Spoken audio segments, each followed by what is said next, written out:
Hello guys, and in today's video, I'm gonna show you how you can fix this issue in ElevenLabs unusual activity detected.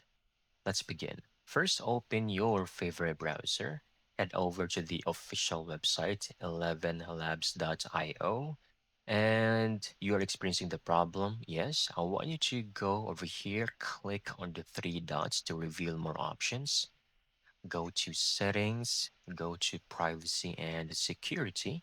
Then over here, click on browsing data.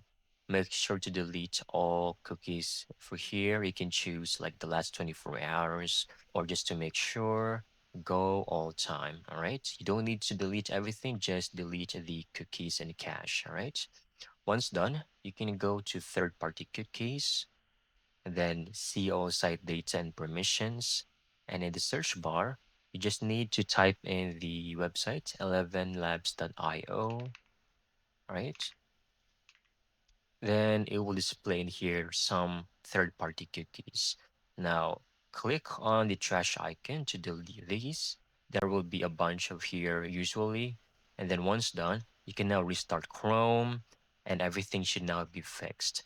And that's it. That's how you can easily fix this issue in 11 Labs. Thank you so much for watching. I hope you found this video very helpful.